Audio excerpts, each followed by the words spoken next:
Literally এই ধরনের সুন্দর সুন্দর ভিডিও ক্লিপ অ্যান্ড সুন্দর সুন্দর এক্সপিরিয়েন্স আমি এই ভিডিওতে শেয়ার করতে চলেছি। So welcome back to my another mini blog. It's me Chandrika and this is middle class moonlight and a very good morning from Ghatshila, and this is the second part of Ghatshila vlog.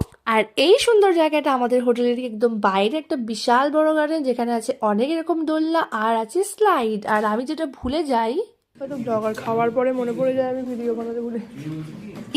Exactly, বেশিরভাগ সময় আমি ভুলে যাই আমি blog বানাচ্ছি, আর আমি ভুলে যাই খাবারের ভিডিও নিতে, মানে খাবার পেলেই আমার খেয়ে নেওয়া চাই। সো আমরা কিন্তু 5টা অটো করেছিলাম, আর আমাদের ফার্স্ট ডেস্টিনেশন ছিল রামকৃষ্ণদেবের মঠ, আর ওখানে ছিল প্রচুর ফুলের বাগান। তারপর ওখান থেকে আমরা বেরিয়ে রাস্তা থেকে যখন যাচ্ছিলাম নেক্সট ডেস্টিনেশনের উদ্দেশ্যে, এখানে দেখলাম একটা শালুক ভরা পুকুর, যেটা দেখে আমরা নিজেদেরকে আটকে রাখতে পারিনি, রীতিমতো আমরা নিচে নেমে পড়তে বাধ্য হয়েছি। এটা আমাদের নেক্সট ডেস্টিনেশন শবর জনজাতির মাটির বাড়ি, যেটা আমি দেখে খুব একটা অবাক হইনি। কলকাতার বাদবাকি ফ্রেন্ডসরা আমার দেখে অনেক অবাক হচ্ছিল। আমি কিন্তু বর্ধমানে এরকম মাটির বাড়ি দেখেছি, হ্যাঁ সেটার দেয়ালে চিত্র নেই ঠিকই, কিন্তু ওখানে এখানে দেয়ালগুলোতে চিত্র আছে।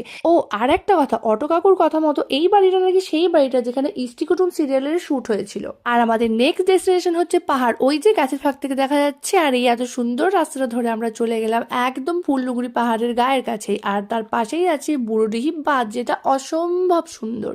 একদম কলকাতা থেকে কাছে ঝাড়খণ্ডের ঘাটশিলাতে যে এত সুন্দর সুন্দর জায়গা আছে, বিশ্বাস করো জাস্ট আমি অবাক হয়ে গেছি। আমার ওখান থেকে উঠে আসতে ইচ্ছেই করছিল না। ঘুরতে আমি ভীষণ ভালোবাসি, সুন্দর জায়গা থেকে ফিরতে যে আমি কখনোই চাই না, তারই একটা উদাহরণ এই ভিডিওটা।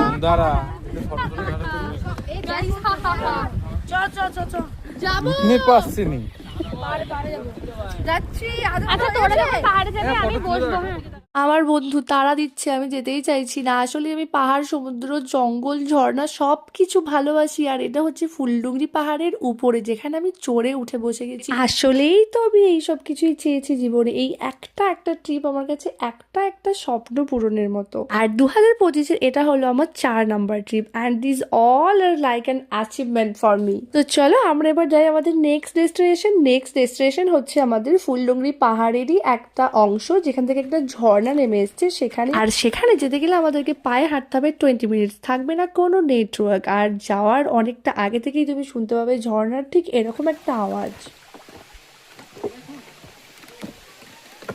এরকম সুন্দর একটা জায়গায় কার না হারিয়ে যেতে ইচ্ছে করবে বলো? মোবাইলে নেটওয়ার্ক থাক না থাক থুরি, এরকম একটা জায়গায় আমি সব সময় যেতে চাই। আসলেই বছরে 2-5 বার এরকম একটা জায়গাতে আমি হারিয়ে যেতে চাই। সো বাই, আজকে আমি চলো হারিয়ে যাই। দেখা হচ্ছে নেক্সট পার্ট, আমি একটা পার্ট জারি রাখছি। বাই।